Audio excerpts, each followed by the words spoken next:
কচি কচি নিতে হতো, এগুলো একদম পুরাট পুরাট, এগুলো না স্যালাড খাওয়া ভালো হবে। দেখো একটু কম হয়ে গেল বেসন, আবার বেসন দিলাম।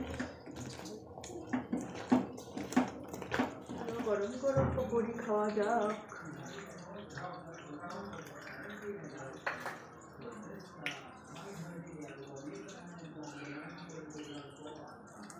আজকে ওয়েদারটা খুবই ভালো, একদম ক্লিন হয়ে গেছে আর কি ওয়েদার।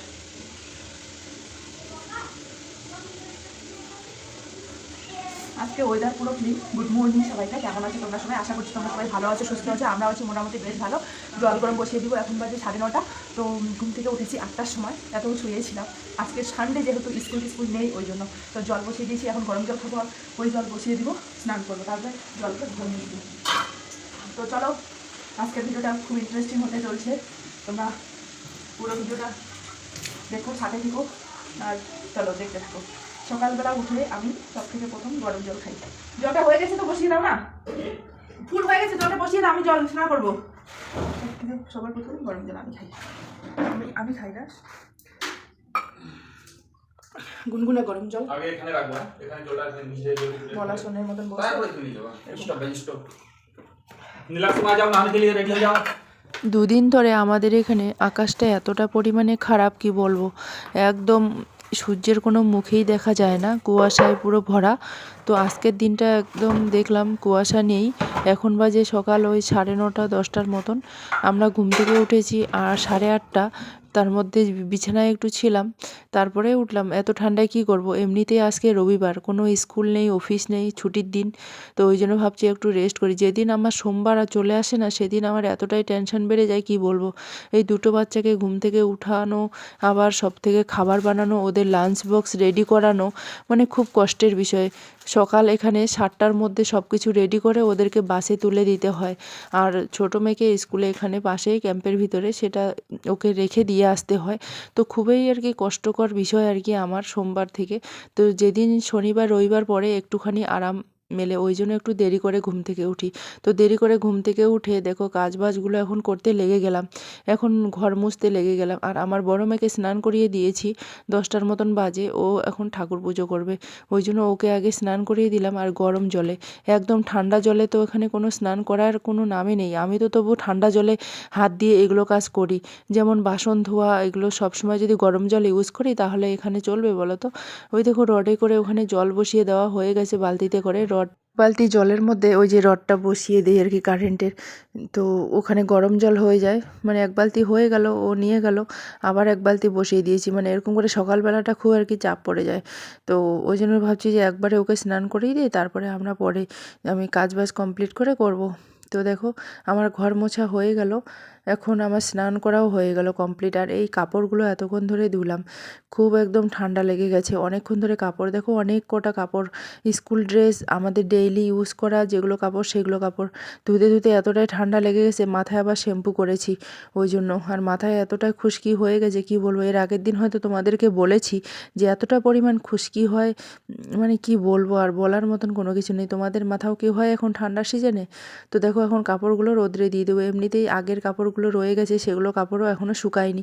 কালকে তো একদম রোদ্রেই দেয়নি, আর আজকে একটুখানি রোদ দেয়নি, কিন্তু হাওয়া আছে, হাওয়া থাকলে কাপড়গুলো শুকিয়ে যায়। তো কাপড়গুলো বাইরে বের করে দিয়েছি সকালবেলাতেই। তো এগুলো কাপড় ধুয়ে জলগুলো একটু ঝরে গেছে, ওই জন্য এখন বাইরে দিচ্ছি। আর দেখি যদি পারি ছাদের উপরে নিয়ে যাব। জানো তো, ছাদের উপরে ভাবছিলাম যে নিয়ে যাব, পরে রান্নাবান্না কমপ্লিট করার পর ছাদের উপর নিয়ে গেলাম, তারপরে তোমাদের সঙ্গে ঘটনাটা পরে শেয়ার করছি। তো এখন কাপড়গুলো এখানেই মেলে দিচ্ছি। তারপরে এখন আমি করব একটু, কি করব বলো তো, ওই লঙ্কা নিয়ে এসেছিলাম কালকে, বড় বড় লঙ্কাগুলো, সেগুলো এখন চপ করব, সেগুলো স্যালাড হিসাবেও খাওয়া যায়। তো ভাবছি ওটাই করব। এখন এত বেলা হয়ে গেল, কি করব আর নাস্তা। ভাবছি, আমার বর বলছে ওটাই করো, তাহলে চা দিয়ে ওটাই খেয়ে নিব। তো ঠিক আছে, আমি বলছি চলো তাহলে ওটাই করে নেওয়া যাক। আর পুজো তো হয়ে গেছে, আমি একটু খালি প্রণাম করে নিব, আর পুজো দেওয়া কমপ্লিট হয়ে গেছে। দেখো যেগুলো কাপড় শুকিয়ে গেছে সেগুলো কাপড় আমি তুলে নিচ্ছি। তারপরে হাত দিয়ে দেখছি একটা কাপড়ও শুকোয়নি। আমার একদম মাথায় হাত, এখানে যেন ওয়াশিং মেশিন একদম খুবই দরকার, কিন্তু কি করব বলো তো, এখানে পরিস্থিতি অনুযায়ী সব কিছু যেরকম আমাদের সিচুয়েশন আসছে সেরকম করেই আমাকে চলতে হবে। তো যেটা চাইলেও আর কি পাওয়া যায় না, এটাই একটা ব্যাপার আর কি এখানে। তো কাপড় হাওয়া আছে বলে ভাবছি শুকিয়ে যাবে। এগুলো কালকের আছে, পরশুর আছে, আজকে ধুয়ে দিলাম। দেখি কতটা শুকোয়, না হলে ছাদের উপর নিয়ে যেতে হবে। আজকে বাইরের ওয়েদারটা দেখো, দেখা যাচ্ছে এখন বাজে 11:30। কালকে তো 12টা অবধি অন্ধকার হয়েছিল। দেখো আজকে ওয়াকিং করতে যাইনি, রবিবার। দেখো এই মরিচগুলোর হবে এখন পকোড়া। স্নান করে চলে আসলাম, তো মরিচগুলো দেখো কেটে নিব। আর এখানে বেসন নিয়ে নিয়েছি, বেসনে একটু লবণ দিব, হলদি দিব। আজকে সকালে ব্রেকফাস্ট এটাই হবে। সকালে কি 11টা বেজে গেল। তো এগুলো করে ভাত বসিয়ে দেবো। এই যে শাক আছে, এগুলো কাটতে হবে। আর কালকেও তরকারি পাতি কিনে নিয়ে এসেছি, এগুলো কেটে নিয়ে হবে, তারপরে ঘুরে তারপরে ভাজবো। কড়াই বসিয়ে দিয়েছি।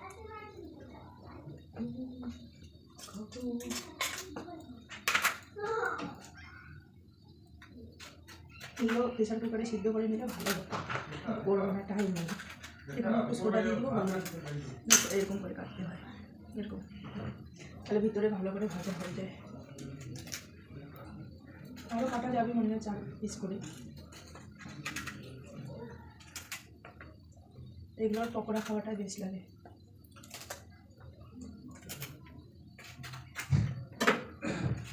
আমার মেয়েরা খাবে কিনা, সেই আধা ঘন্টা ধরে কাপড় চোপড় ধুলাম, দিয়ে এখন সবেমাত্র হলো। কাপড়গুলো মেলে দিলাম, আজকে হাওয়া আছে বলে শুকিয়ে যাবে হয়তো।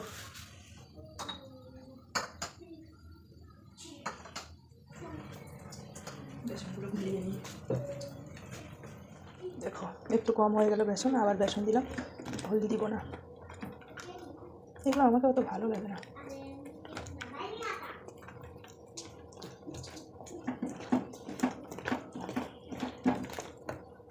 তো চলো একটুখানি বেসন কম হয়ে গেছিলো, তার জন্য আর একটু বেসন দিয়ে নিলাম। আর এখন একটু ভেজে নিচ্ছি। আর আমার ক্যামেরাম্যান হচ্ছে আমার বড় মেয়ে, ও ক্যামেরা ধরে দিচ্ছে। তো ওকে বললাম একটু ধরে দে। তো ওরকম করে ধরছে, জানো তো কত বড়ি একদম নড়াচ্ছে আর কি, হিলাচ্ছে। তো আমি ভাবছি যে একটু ভালো করে ধরে দাও, তুমি যদি এরকম করে ধরো তাহলে কী করে দেখবে লোককে ভালোই লাগবে না। তো তাই ওকে বলছিলাম।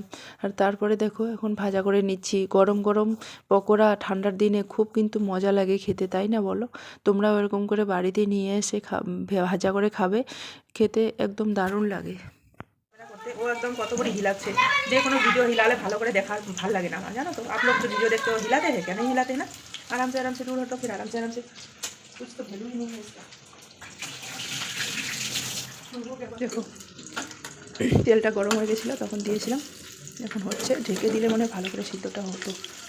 কচি কচি নিতে হতো, এগুলো একদম পুরাট। এগুলো না স্যালাড খাওয়া ভালো হবে। ঢেকে দিলাম একটু।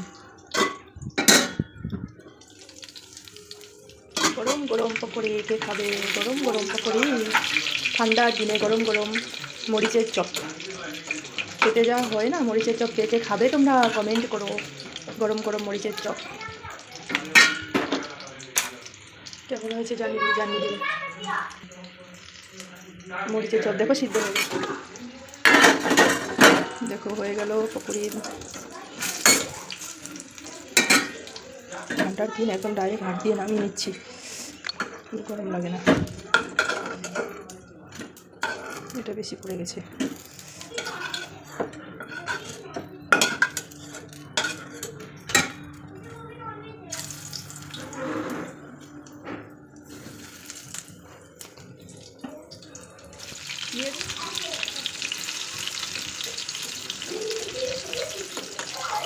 সিদ্ধটা হতে টাইম লাগবে।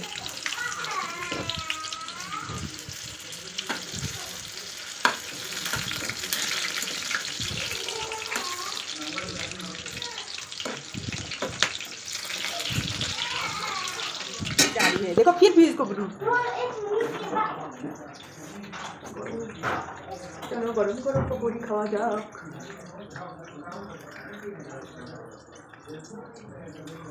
মুচমুচ করে ভেজে নিয়েছি, যা হয়েছে না খেতে। চায়ের সঙ্গে যদি আরও খেতাম আরও দারুণ হতো।